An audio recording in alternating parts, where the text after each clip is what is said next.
Hi friends, അസ്സലാമു അലൈക്കും. ഇന്ന് നല്ലൊരു നെല്ലിക്ക പെരട്ടായാലോ? നല്ല ടേസ്റ്റിയാണ്. കുറച്ച് നാളധികം നമുക്ക് സൂക്ഷിക്കാൻ പറ്റിയ ഒരു നെല്ലിക്ക പെരട്ടാണ് ഇന്ന് തയ്യാറാക്കുന്നത്. എല്ലാവരും ഒന്ന് ട്രൈ ചെയ്ത് നോക്കുക. അപ്പോൾ അതായത് ഇതൊന്ന് ചെയ്തതാണ് ഇത് നെല്ലിക്ക. അതാ കണ്ടല്ലോ, ഇതിൻ്റെ മസാല കഴിക്കാൻ നല്ല ടേസ്റ്റാണ്. നമുക്ക് ഒരു പറ ചോറിനാൻ ഈ ഒരു പീസ് ഉണ്ടെങ്കിൽ ധാരാളം, അത്രയ്ക്കും ടേസ്റ്റാണ്. എല്ലാവരും ഒന്ന് ട്രൈ ചെയ്ത് നോക്കുക. അപ്പോൾ കുറച്ച് നെല്ലിക്കയും ഞാൻ അതുപോലെ തന്നെ കുറച്ച് വെളുത്തുള്ളിയും ചേർത്തിട്ടുണ്ട്. നിങ്ങൾക്ക് താല്പര്യം ഉണ്ടെങ്കിൽ വെളുത്തുള്ളി ചേർത്താൽ മതിയാകും. അപ്പോൾ അതാ കണ്ടല്ലോ, ഇതുപോലെ നല്ല ടേസ്റ്റി ആയിട്ടുള്ള ഒരു റെസിപ്പിയാണ്. ഇതിൻ്റെ നെല്ലിക്ക നമുക്ക് ഇരിക്കുന്നതോറും അത്രയ്ക്കും ടേസ്റ്റാണ്. എല്ലാവരും ട്രൈ ചെയ്ത് നോക്കുക. അപ്പോൾ ഞാൻ ഈ നെല്ലിക്ക ദാണ്ട ഇത്രയും നെല്ലിക്കയിലാണ് ഇത് ചെയ്ത് കാണിക്കുന്നത്. ഇതുപോലത്തെ നെല്ലിക്ക എടുത്തിട്ടുണ്ട്. ഇതിനെ നല്ലതുപോലെ ഒന്ന് കഴുകിയിട്ട് നമുക്ക് ഇതിനൊന്ന് വേവിച്ചെടുക്കണം. അപ്പോൾ നമ്മളിപ്പോൾ ഇതിലോട്ട് ഒന്ന് കട്ട് ചെയ്യേണ്ട ആവശ്യമൊന്നുമില്ല. അപ്പോൾ എന്തെങ്കിലും കേടുണ്ടെങ്കിൽ ഒന്ന് കട്ട് ചെയ്തെടുക്കാം. ഞാൻ കുറച്ചധികം വെള്ളം എടുത്തിട്ടുണ്ട്. ഈ വെള്ളത്തിലോട്ട് നമുക്കിനി നെല്ലിക്ക ചേർത്ത് കൊടുക്കാം. അപ്പോൾ ഇതിനെ ആദ്യം നമുക്കൊന്ന് വേവിക്കണമെന്ന് പറഞ്ഞല്ലോ. അപ്പോൾ മുങ്ങി കിടക്കുന്ന രീതിയിൽ വെള്ളം ചേർത്ത് വേണം ഇതിനെ വേവിച്ചെടുക്കാൻ വേണ്ടി. അപ്പോൾ ഞാൻ ഈ പറയുന്ന രീതിയിൽ ചെയ്യണമെങ്കിൽ നിങ്ങൾക്ക് ഒരു 6 മാസത്തോളം പുറത്തിരുന്നാലും ഒന്നും ചെയ്യില്ല. ആ രീതിക്കാണ് ഞാൻ ഈ കാണിക്കുന്നത്. ഒരു സ്പൂൺ മഞ്ഞൾപ്പൊടി ചേർത്ത് കൊടുത്തു. ഇനി നമുക്ക് 2 ടേബിൾ സ്പൂണോളം ഉപ്പ് കൂടി ചേർത്തതിന് ശേഷം നല്ലതുപോലെ ഒന്ന് ഇളക്കി യോജിപ്പിച്ചെടുക്കുക. ഇനി ഇതിനെ ഈ മഞ്ഞ വെള്ളത്തിലിട്ട് ഒന്ന് വേവിച്ചെടുക്കണം. അതാണ് നമുക്ക് ഫസ്റ്റ് ചെയ്യാനുള്ളത്.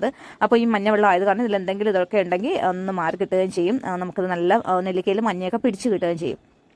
അപ്പോൾ ഇതുപോലെ വെട്ടി തിളയ്ക്കുന്നുണ്ട്. ഈ തിളയ്ക്കുന്ന സമയത്തിന് ചെറിയ രീതിയിലൊന്ന് ആയിട്ടുണ്ട്. ഒരു 3-4 മിനിറ്റ് ആകുമ്പോൾ തന്നെ ഇത് മതിയാകും. ഇനി ഓവറായിട്ട് വെന്ത് കൊഴിഞ്ഞ് പോകാതെ എടുക്കാൻ വേണം.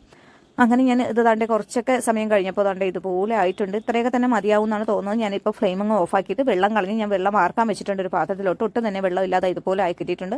ഇത് കുറച്ച് ചൂടാണ്, എന്നാലും ഞാൻ ഇതിൻ്റെ കുരു ഒന്ന് സെപ്പറേറ്റ് നമുക്കൊന്ന് മാറ്റിയെടുക്കണം. മാറ്റിയെടുത്തതിന് ശേഷമാണ് ഇതിനെ ഇനി നമുക്കത് വെക്കാനുള്ളത്, തയ്യാറാക്കാനുള്ളത്. അപ്പോൾ എല്ലാ നെല്ലിക്കയുടെയും കുരു ഒന്ന് മാറ്റിയിട്ടെടുക്കുക. പിന്നെ അതുപോലെ തന്നെ നെല്ലിക്ക ഇപ്പം ഇത്രയും വലിയ നെല്ലിക്കയൊക്കെ നമുക്ക് അച്ചാറിടുമ്പോൾ മുഴുവനായിട്ടും വേണ്ട, ചെറിയ പീസുകളാണെങ്കിൽ അത് കഴിക്കാനും വളരെ എളുപ്പമാണ്. അതുകൊണ്ട് ഇതുപോലെ ചെയ്യുന്നതായിരിക്കും ഏറ്റവും നല്ലത്. ഇനി ഒരു പാൻ വെച്ച് കൊടുക്കുക. നമുക്ക് നല്ലെണ്ണയാണ് ആവശ്യം. അപ്പോൾ കുറച്ചധികം നല്ലെണ്ണ ഒഴിച്ചു കൊടുക്കുക. ഒരു 1-2 ടേബിൾ സ്പൂൺ ഒന്നുമല്ല, ഒരു 5 ടേബിൾ സ്പൂൺ നല്ലെണ്ണ ഇല്ലെങ്കിലും നിങ്ങളത് തയ്യാറാക്കി എടുക്കണം.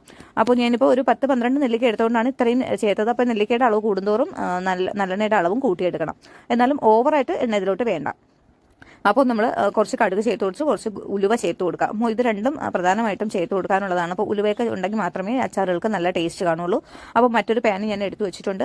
അതിലോട്ട് ഞാൻ കുറച്ചധികം വറ്റൽമുളക്, അപ്പോൾ ഒരു 10-20 വറ്റൽമുളക് ഒന്ന് നല്ലതുപോലെ ചൂടായതിനു ശേഷം ഒന്ന് ക്രഷ് ചെയ്ത് മാറ്റി വയ്ക്കണം. ആ വറ്റൽമുളകാണ് ഇനി നമുക്കിനി ചേർത്ത് കൊടുക്കാൻ വേണ്ടിയുള്ളത്. അപ്പോൾ ഇതിൻ്റെ നെട്ടൊന്നും കളയാതെയാണ് ഞാൻ ഇതുപോലെ ഒന്ന് വറുത്തെടുക്കുന്നത്. അപ്പോൾ നല്ലതുപോലെ ഒന്ന് ചൂടാവണം, എന്നാൽ കരിഞ്ഞു പോയത്. ഞാൻ ഫ്ലെയിം നല്ല കുറച്ച് വെച്ചിട്ടാണ് ഒന്ന് ചൂടാക്കി എടുക്കുന്നത്. ഇതിനെ മിക്സിയുടെ ജാറിലോട്ട് ചേർത്ത് കൊടുക്കുക. എന്നിട്ട് നല്ലതുപോലെ ഒന്ന് ക്രഷ് ചെയ്ത് അതിനെ നമുക്ക് മാറ്റി വയ്ക്കണം. നല്ല ഇതുപോലെ ആക്കിയിട്ടുണ്ട്. നമ്മുടെ ഉലുവയും കടുകും ഒന്ന് പൊട്ടിയിട്ടുണ്ട്. ഇനി ഇതിലോട്ട് കുറച്ച് വെളുത്തുള്ളി ചേർത്ത് കൊടുക്കുക. അപ്പോൾ വെളുത്തുള്ളിയുടെ അളവൊക്കെ നിങ്ങൾക്ക് കൂട്ടുകയും കുറയ്ക്കുകയൊക്കെ ചെയ്യുന്നത്. നമ്മൾ ഏതൊരു അച്ചാറിനും വെളുത്തുള്ളി ചേർക്കുന്നത് കൂടുതൽ ടേസ്റ്റ് ആവുകയുള്ളൂ. അപ്പോൾ ചെറിയ വെളുത്തുള്ളി ആയത് കാരണം ഞാൻ ഇതിനെ കട്ട് ചെയ്തൊന്നും ചേർത്തിട്ടില്ല. ഇനി നമുക്ക് കുറച്ച് കറിവേപ്പില ചേർത്ത് കൊടുക്കാം. അപ്പോൾ പിന്നെ ഇത് രണ്ടും ചേർത്തതിന് ശേഷം ഇതുപോലെ ഒന്ന് ഇളക്കി കൊടുത്തുകൊണ്ടിരിക്കുക. അപ്പോൾ ഫ്ലെയിം നല്ല കൂട്ടി വയ്ക്കരുത്, ചെറിയ ഫ്ലെയിമിൽ തന്നെ വെച്ച് കൊടുക്കുക. അങ്ങനെ നമ്മൾ ഇതുപോലെ ഇതൊന്ന് ചെറുതായിട്ടൊന്ന് മൊരിയണം കേട്ടോ. ചെറിയതായിട്ട്, വലിയ കളറൊന്നും മാറേണ്ട ആവശ്യമില്ല. ഇനി നമ്മൾ ചതച്ച് വെച്ച മുളക് നമുക്ക് ഇതിലോട്ട് ചേർത്ത് കൊടുക്കണം. അപ്പോൾ അതിന് വേണ്ടിയാണ് നമ്മൾ ഒന്ന് ചൂടാക്കി ഒന്ന് പൊടിച്ചെടുക്കുമ്പോൾ മുളകും ഇത് ചേർക്കുന്നത്. കുറച്ച് നാളത്തേക്ക് വേണ്ടിയുള്ള അച്ചാറായത് കാരണം അപ്പോൾ നമ്മളത് കേടാവാതെ ഇരിക്കുന്നതുകൊണ്ട് ചൂടാക്കിയ മുളകാണ് നമ്മൾ ഇതിലോട്ട് ചേർത്ത് കൊടുത്തിരിക്കുന്നത്. ഇനി നമുക്ക് മസാല പൊടികൾ നമുക്ക് ഇതിലോട്ട് ചേർക്കണം. ഞാനിതിൽ അച്ചാർ പൊടി ചേർക്കുന്നില്ല. അച്ചാർ പൊടി കയ്യിലുണ്ടെങ്കിൽ നിങ്ങൾക്ക് ചേർക്കാം. ചേർക്കുന്നത് അച്ചാർ പൊടി ചേർക്കുമ്പോൾ നല്ല ടേസ്റ്റാണ്. അത് ഞാൻ പറയാതിരിക്കുന്നില്ല. അച്ചാർ പൊടിക്ക് നല്ല ടേസ്റ്റാണ്. ചേർത്ത് കൊടുക്കുക ഏതൊരു അച്ചാറിനും. പിന്നെ ഇപ്പോൾ മുളക് പൊടി ചേർത്ത് കൊടുക്കുന്നുണ്ട്. അപ്പോൾ മുളക് പൊടി ഒരു 3 ടേബിൾ സ്പൂണോളം ചേർത്ത് കൊടുത്തിട്ടുണ്ട്. ഇനി നമുക്ക് ഇതിലോട്ട് ഈ അച്ചാറിന് നമ്മൾ ലേശം മല്ലിപ്പൊടി കൂടി ചേർക്കാം കേട്ടോ. പിന്നെ ഇപ്പോൾ ഇനി ഞാൻ ചേർക്കുന്നത് മഞ്ഞപ്പൊടി ഒരു 1/2 ടേബിൾ സ്പൂൺ, മല്ലിപ്പൊടി ഒരു 3/4 ടേബിൾ സ്പൂണോളം മല്ലിപ്പൊടി കൂടി ചേർത്ത് കൊടുക്കാം. അപ്പോൾ മല്ലിപ്പൊടി ചേർക്കുന്നത് കൊണ്ട് പ്രത്യേകിച്ച് ടേസ്റ്റ് കൂടെയുള്ളൂ, കുറയില്ല. അപ്പോൾ ഇത് രണ്ടും ചേർത്തതിന് ശേഷം ഇനി നമുക്ക് ആവശ്യത്തിനുള്ള ഉപ്പ് ഇതിലോട്ട് ചേർത്ത് കൊടുക്കണം. അപ്പോൾ ഉപ്പ് നമ്മൾ നെല്ലിക്കയിൽ ഇട്ട് വേവിച്ചതാണ്. അപ്പോൾ ഇതിലോട്ട് ആവശ്യമുള്ളതാണ് ഞാനിപ്പോൾ ചേർത്തിരിക്കുന്നത്. ഇനി നമുക്ക് ആവശ്യമുണ്ടെങ്കിൽ വീണ്ടും ചേർക്കാം. അച്ചാറിലോട്ട് നമുക്ക് ഉപ്പ് കുറച്ച് കൂടുതൽ തന്നെ വേണ്ടി വരും. എന്നിട്ട് നമുക്ക് ഫ്ലെയിം കുറച്ചിട്ട് ഇതിനൊന്ന് വറുത്തെടുക്കണം. അപ്പോൾ ഈ ഒരു മസാലയിൽ നമ്മൾ ഏതൊരു അച്ചാറും തയ്യാറാക്കാൻ നല്ല ടേസ്റ്റാണ് കേട്ടോ. അപ്പോൾ ഇതുപോലെ അങ്ങ് ആക്കിയെടുക്കുക. ഇനി നമ്മൾ ഇതുപോലെ ആക്കിയെടുത്തതിന് ശേഷം ഒന്ന് വറുത്ത് കിട്ടിയിട്ടുണ്ട്. ഇനി ഇത്രയും മതിയാകും. കുറച്ച് ഉലുവ വറുത്തത് ചേർത്തിട്ടുണ്ട്. അപ്പോൾ നേരത്തെ കുറച്ച് ചേർത്തിട്ടുള്ളൂ. ഉപ്പ് കുറച്ചുകൂടി ചേർത്ത് കൊടുത്തു. ഒരു 1/2 ടേബിൾ സ്പൂൺ 3/4 ടേബിൾ സ്പൂൺ ചേർത്ത് കൊടുക്കുക. ഇനി നമുക്ക് വേണ്ടത് കായമാണ്. അപ്പോൾ ഞാൻ ഏതൊരു അച്ചാറിനും കുറച്ചധികം കായം ചേർക്കും. അതിൻ്റെ ഒരു ഫ്ലേവർ മുന്നിട്ട് നിൽക്കും. ഇനി ഞാൻ വിനീഗറാണ് ചേർത്ത് കൊടുത്തത്. നമ്മളെല്ലാ അച്ചാറിലും കുറച്ചധികം വിനീഗറൊക്കെ ചേർക്കും. ഇതിൽ കുറച്ച് മാത്രമേ ചേർക്കുള്ളൂ. നമ്മളിപ്പോൾ പിന്നെ നെല്ലിക്ക പുരട്ടിയെടുക്കുന്ന രീതിയിലാണ് വെക്കുന്നത്. അതുകൊണ്ട് തന്നെ ഇത്രയും ഇത് ചേർത്തതിന് ശേഷം അതിൻ്റെ ഒരു പച്ചച്ചുവ കൂടി ഇങ്ങനെ മാറിയതിന് ശേഷം ഇനി നമ്മൾ വേവിച്ച് വെച്ചിരിക്കുന്ന നെല്ലിക്ക ഇതിലോട്ട് ചേർത്ത് കൊടുക്കാം. നെല്ലിക്ക ചേർത്ത് കൊടുത്തതിന് ശേഷം നമുക്കൊന്ന് ഇളക്കിയെടുക്കാം. അപ്പോൾ ഈ ഇതുപോലത്തെ തടി സ്പൂണൊക്കെ ആണെങ്കിൽ നെല്ലിക്ക ചിലപ്പോൾ നല്ല അങ്ങ് ഉടഞ്ഞു പോകാൻ സാധ്യതയുണ്ട്. അതുകൊണ്ട് ഞാൻ അതിനെ ഒന്ന് മാറ്റിയിട്ട് ചെറിയൊരു സ്പൂൺ എടുക്കുകയാണ് ചെയ്യുന്നത്. അപ്പോൾ നമുക്ക് ചെറിയ സ്പൂൺ കൊണ്ട് എല്ലാ ഭാഗത്തും നെല്ലിക്കയുടെ എല്ലാ ഭാഗത്തും ഈ മസാല ഒന്നാകണം. പിന്നെ ഒരു കാര്യം, നമ്മളിപ്പോൾ ഇത് ഇന്ന് തയ്യാറാക്കി ഇന്ന് തന്നെ കഴിക്കുന്നതിൽ അത്രയ്ക്ക് ടേസ്റ്റ് ഒന്നും ഇല്ല. ഇതിൻ്റെ പുളിപ്പ് ഉപ്പൊന്നും ഇതിലോട്ടൊന്നും പിടിക്കില്ല കേട്ടോ. അപ്പോൾ ഇതൊരു 2-3 ദിവസം ഇരിക്കും തോറും ടേസ്റ്റാണ് നമ്മുടെ അച്ചാർ. അപ്പോൾ ഈ നെല്ലിക്ക ഇതുപോലെ എല്ലാം ആക്കിയതിന് ശേഷം ഇനി വേറെ ഒന്നും തന്നെ ചെയ്യാനില്ല. ഫ്ലെയിം കുറച്ച് വെച്ചിട്ടുണ്ടായിരുന്നു. ഇനി ഫ്ലെയിം അതുപോലെ തന്നെ ഇന്ന് 2-3 മിനിറ്റിന് ശേഷം നമുക്കിതിനെ ഒന്ന് ഓഫാക്കാവുന്നതാണ്. എല്ലാ ഭാഗത്തും നമ്മുടെ ഈ മസാലപ്പൊടി എല്ലാ ഭാഗത്തും ഒന്ന് തേച്ച് ഇതുപോലെ അങ്ങ് ആക്കിയെടുക്കാം. അപ്പോൾ ഈ സമയത്ത് നമുക്ക് ഉപ്പിൻ്റെ അളവൊക്കെ ഒന്ന് നോക്കാവുന്നതാണ്. അപ്പോൾ ഇപ്പോൾ നമ്മുടെ നെല്ലിക്കയിലോട്ട് ഉപ്പ് നമ്മൾ വേവിച്ച് വെച്ചപ്പോൾ ചേർത്ത ഉപ്പ് തന്നെയാണ്, വേറെ ഒന്നും പിടിച്ചിട്ടില്ല. അപ്പോൾ അതുകൊണ്ട് ഇതിൽ ഈ നെല്ലിക്കയും നമ്മുടെ ഈ ചാറ്, നമ്മുടെ ഈ മസാല ഉണ്ടല്ലോ, അതൊക്കെ എടുത്ത് കഴിക്കാൻ നല്ല ടേസ്റ്റാണ്. അപ്പോൾ ഈ ഒരു പീസ് ഞാനിപ്പോൾ കഴിച്ചു നോക്കുന്നുണ്ട്. അപ്പോൾ നല്ലൊരു ടേസ്റ്റൊക്കെയാണ്. അപ്പോൾ എല്ലാവരും ട്രൈ ചെയ്ത് നോക്കുക, എല്ലാവർക്കും ഇഷ്ടപ്പെടുന്നതായിരിക്കും.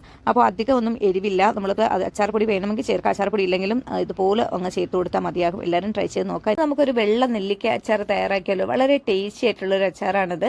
വളരെ പെട്ടെന്ന് തന്നെ ചെയ്യാനും പറ്റും. അപ്പോൾ നമ്മൾ ആദ്യം കുറച്ച് നെല്ലിക്ക എടുക്കുക. നെല്ലിക്ക അതിൻ്റെ കേടൊക്കെ ഒന്ന് മാറ്റി ഇതുപോലെ ഞാൻ എടുത്തിട്ടുണ്ട്. അപ്പോൾ ഇതിനെ ഒന്ന് നല്ലതുപോലെ ഒന്ന് കഴുകിയെടുക്കുക. അപ്പോൾ മഞ്ഞവെള്ളമൊന്നും ചേർക്കേണ്ട ആവശ്യമില്ല, വെറുതെ തന്നെ ഞാൻ പച്ചവെള്ളത്തിൽ കഴുകിയെടുത്താണ്. ഇതിനെ നമുക്കൊന്ന് ആവി കയറ്റി എടുക്കണം.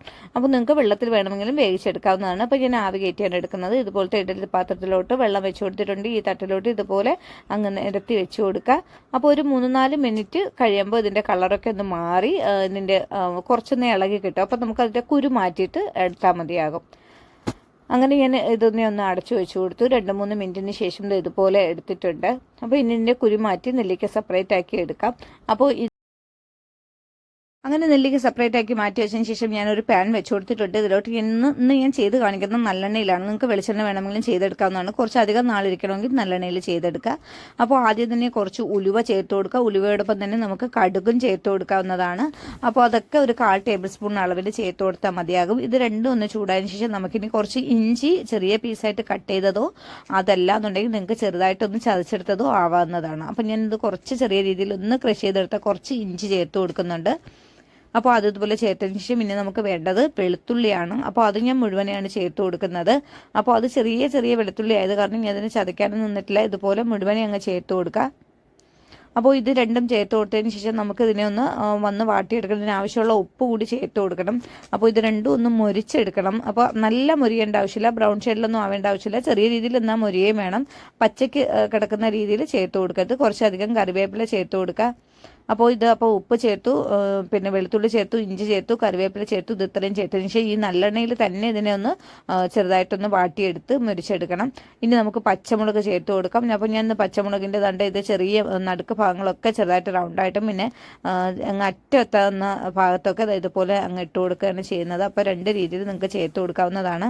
അപ്പോൾ ഇതുപോലെ എരിവ് നല്ല തരിയൊക്കെ ഉള്ളതിന് ഞാൻ റൗണ്ട് ഷേപ്പായിട്ട് കട്ട് ചെയ്ത് ഇട്ട് കൊടുത്തിട്ടുണ്ട്. അപ്പോൾ ഇതൊക്കെ ഒന്ന് വാടി കിട്ടണം. അപ്പോൾ ഇത് ഇത്രയും വാടി കിട്ടുന്ന മതിയാകും. ഇതിലോട്ട് ഇനി കായം ചേർക്കുന്നുണ്ട്. ചെറിയ പീസ് കായം വേണമെങ്കിൽ ചേർത്ത് കൊടുക്കുക, അല്ലെങ്കിൽ കായത്തിൻ്റെ പൊടി ചേർത്ത് കൊടുക്കാവുന്നതാണ്. അതുകൂടി ചേർത്തതിന് ശേഷം ഇതുപോലെ ഒന്ന് ഇളക്കി യോജിപ്പിച്ച് കൊടുക്കുക. അപ്പോൾ ഞാൻ നേരത്തെ കായം ചേർത്തത് കുറച്ചുകൂടി കായത്തിൻ്റെ അളവ് നോക്കി. അപ്പോൾ പിന്നെ കുറച്ച് ഉപ്പ് കൂടി ചേർത്തിട്ടുണ്ട്. അപ്പോൾ നമ്മളിപ്പോൾ നെല്ലിക്ക നേരത്തെ നമ്മൾ ആവി കയറ്റിയപ്പോൾ ഉപ്പൊന്നും ചേർക്കാത്തതുകൊണ്ട് നെല്ലിക്കയ്ക്ക് ആവശ്യമായ ഉപ്പാണ് ഇപ്പോൾ ചേർത്ത് കൊടുത്തത്. എന്നിട്ട് ഇതിൻ്റെ മീതെ കൂടി കുറച്ച് ഉപ്പ് ചേർത്ത് കൊടുത്തു. അപ്പോൾ അച്ചാറാകുമ്പോൾ നമുക്ക് ഉപ്പൊക്കെ നല്ല ലെവലിൽ നിൽക്കണം. അതുപോലെ തന്നെ കുറച്ച് കളറിന് വേണ്ടി മഞ്ഞൾപ്പൊടി ചേർത്ത് കൊടുത്തു. താല്പര്യമുള്ളവർക്ക് ചേർത്ത് കൊടുത്താൽ മതിയാകും. പിന്നെ ഞാൻ ചേർത്ത ഉലുവ വറുത്ത് പൊടിച്ചതാണ്. അപ്പോൾ ഇത് ഇത്രയും ചേർത്തിട്ട് ഇനി നമുക്ക് വിനീഗർ ചേർത്ത് കൊടുക്കാനുണ്ട്. അപ്പോൾ പുളിപ്പിൻ്റെ അളവൊക്കെ നോക്കി ചേർക്കാം. ഇങ്ങനെ അധികം വിനീഗർ ഇതിലോട്ട് ചേർക്കുന്നില്ല, കുറച്ച് അളവിലേ ചേർക്കുന്നുള്ളൂ. എല്ലാം കൂടി ഇതുപോലെ നല്ലതുപോലെ ഒന്ന് മിക്സ് ചെയ്ത് യോജിപ്പിച്ചെടുക്കുക. അപ്പോൾ ഈ എണ്ണ ഒന്ന് ചെറിയ രീതിയിൽ വേണം, അതുകൊണ്ടാണ് കുറച്ചധികം എണ്ണ നല്ലെണ്ണ ചേർത്ത് കൊടുത്തത്. അപ്പോൾ ഇതാകുമ്പോൾ നമുക്ക് എത്ര നാൾ വേണമെങ്കിലും ഇരിക്കുന്നതായിരിക്കും. ഈ നല്ലെണ്ണയിൽ നമ്മൾ ഫ്രിഡ്ജിൽ വെക്കേണ്ട ആവശ്യമില്ല, പുറത്ത് തന്നെ ഇരിക്കും. പിന്നെ കുറേ അധികം നാൾ ഇരിക്കണം എന്ന് തോന്നിയ ക്വാണ്ടിറ്റിയിലാണ് ചെയ്യുന്നതെങ്കിൽ നിങ്ങൾ ഈ പച്ചമുളകും കറിവേപ്പിലയൊക്കെ ഒന്ന് ഒഴിവാക്കിയെടുക്കുക. ബാക്കിയൊന്നും അധികം കേടുവരത്തില്ല. അപ്പോൾ എല്ലാവരും ഒന്ന് ട്രൈ ചെയ്ത് നോക്കുക. ഇന്നത്തെ ഈ റെസിപ്പി ഇഷ്ടമാവുകയാണെങ്കിൽ ലൈക്ക് ചെയ്യാനും ഷെയർ ചെയ്യാനും മറക്കരുത്. ഞാൻ കുറച്ചുകൂടി കായം ചേർത്ത് കൊടുത്തിട്ടുണ്ട്. കായത്തിൻ്റെ ഫ്ലേവർ ഇഷ്ടമാണെങ്കിൽ നിങ്ങൾക്ക് ചേർത്ത് കൊടുക്കാവുന്നതാണ്.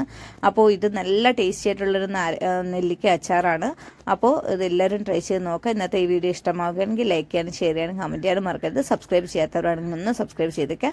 തൊട്ടടുത്തുള്ള ബെല്ലൈക്കുള്ള ഓൾ എന്ന് പറയുന്ന ഓപ്ഷൻ കൂടി ഒന്ന് ഓണാക്കി എടുക്കുക. പുതിയൊരു വീഡിയോയുമായി വീണ്ടും കാണാം.